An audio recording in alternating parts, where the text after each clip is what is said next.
Welcome back to my channel. Today I want to talk about working on YouTube as a content creator slash artist. Ever since the lockdown, an increasing number of artists in our community are talking about opening their own art channel. First of all, I think it's a great idea. Right now during the lockdown, there isn't a better time. It's not like you have so many other interesting things to do anyway besides painting. You can just grab your phone, start making some videos and see where it takes you. However, I do want to warn you about a few things that people are not telling you because it's not always sunshine and flowers. There are a lot of work involved, a lot of things that might not be as glorious as you expected, and that's why I want to show you them from my own experience. First of all, I think having your own channel is like parenting. It's like parenting and caring for a newborn child, and you need to do a lot of planning. You need to spend some money and a lot of time. And that can be a lot of learning. Just like having a newborn, you don't know how to be a parent for the first time, and you must learn a lot of things like technical things, how to set up a camera, how to set up light and sound. And it can be daunting. You don't know where the result is gonna take you, and you don't know if the child will grow up to be the child you want him or her to be. And that's the beauty of parenting, I guess. You never know, and you just have to let go of the expectations and do it for the right reasons, right? You have to do it out of love. The second thing is that having YouTube subscribers is a lot harder than having Instagram followers. If you are an artist, you probably are already on Instagram and having maybe 5 to 10,000 followers. That is quite normal, or I would say not exactly easy, but definitely feasible within a year to get 10K. However, on YouTube, it is extremely difficult. For example, our Instagram grew from 0 to 50,000 within 2 years and a half. But on YouTube, we were struggling. For the first year, we made 250 videos, and finally that 250 got me only 1,000 subs. And just this week I got 2,000 subs. Yeah, thank you very much for those of you who are subscribed to my channel. And if you have not, make sure you hit the subscription button and the bell icon. Thanks very much. And it's a lot of work to get those a few hundred or a few thousand subs on YouTube, and this is the reality of YouTube. And once you have those subscribers, you're not only an influencer, but you're also a guru, you're also an opinion leader, because the subs on YouTube count for a lot more influence than the ones on Instagram. Number 3, they will likely to watch your videos and go away. 75% approximately of my viewers are not subscribers. That means that they come to watch my videos, they genuinely liked my videos, but they did not subscribe to my channel. Maybe it is a YouTube culture, or maybe it is the let's say nature of your content. If you do a lot of tutorials, how to, they want to get the information. They don't really care about who you are and what other information that you have available.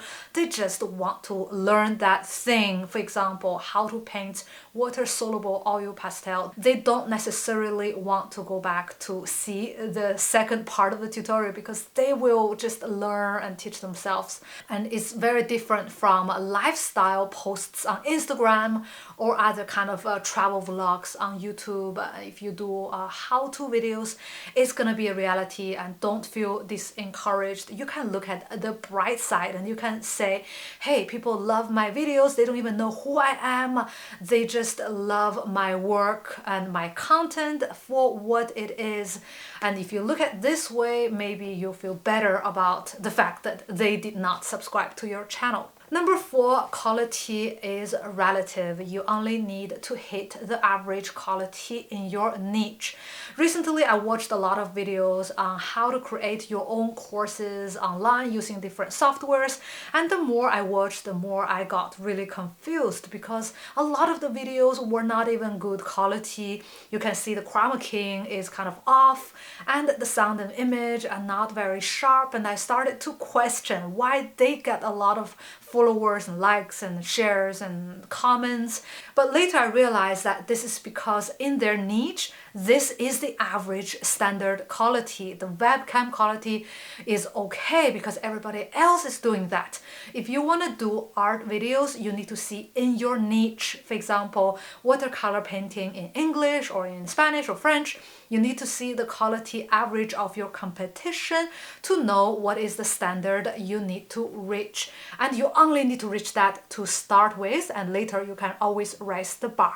Number 5, you cannot serve everyone. You cannot make everyone happy with your content. If you make one approach, people who like another approach will, let's say things against you, and it's always gonna be like this.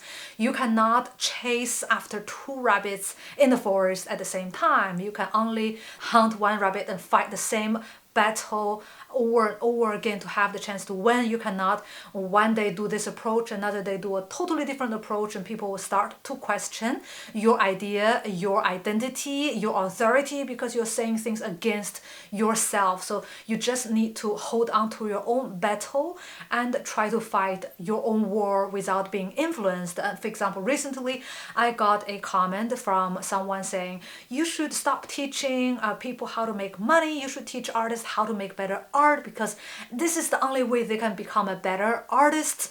I agree that having a better works is very important as an artist, but that's not my battle. That's not the rabbit that I'm chasing. If you want to do that, definitely you're more than welcome.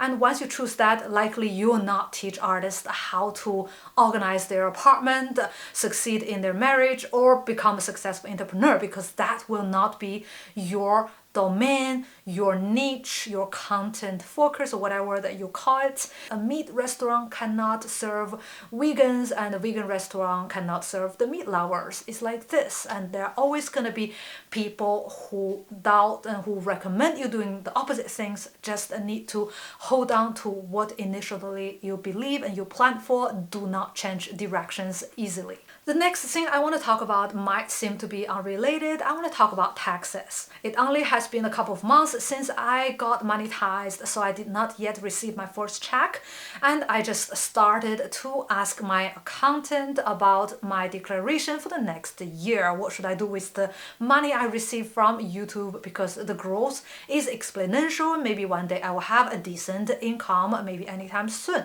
My accountant actually told me that she had no idea because she had never filed for a content creator before. Although she is a registered CPA, she's new in this domain, and she had no idea if Patreon was a donation, if YouTube money was active or passive, and she had a lot of doubts, and she told me that she will investigate. But as I can imagine, this might quickly become your problem too if you have a successful channel and you need to plan ahead of time.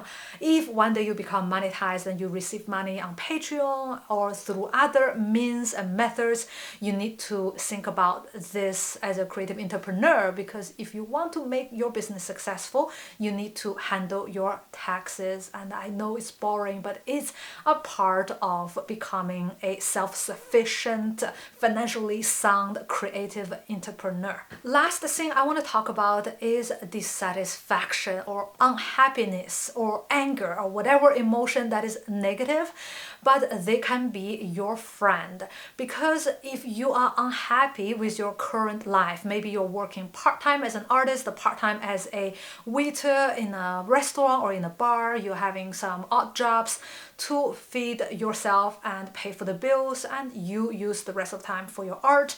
Now you want to make a YouTube channel, you want to become a full-time YouTuber, you need to be really unhappy with your previous life, with your job or whatever things that you want to make changes. If you had a really happy life and you loved your job, you loved your maybe your colleagues, then it can be a problem for you to say goodbye, to quit your job, and to dedicate your time to making videos. Because YouTube has such a steep growth curve and it's very difficult to reach the monetization. Maybe it will take you a good year or around that 12 months time mark like I did, and you might have a lot of uncertainty, doubts, regrets, second thoughts, and you regret quitting your day job and going to YouTube. I would say it's really crucial to continue your route until you reach monetization. This is the only way to have a momentary success, to sit back a little bit and enjoy the paychecks from Google AdSense. And it's very important to not give up until you reach this milestone. All right, those are the 7 things that I've learned during my journey and the things that I want you to know before starting your own channel. If you are already experienced YouTuber, make sure you share your experience and story with us in the comment below. Thank you very much and see you in the next video.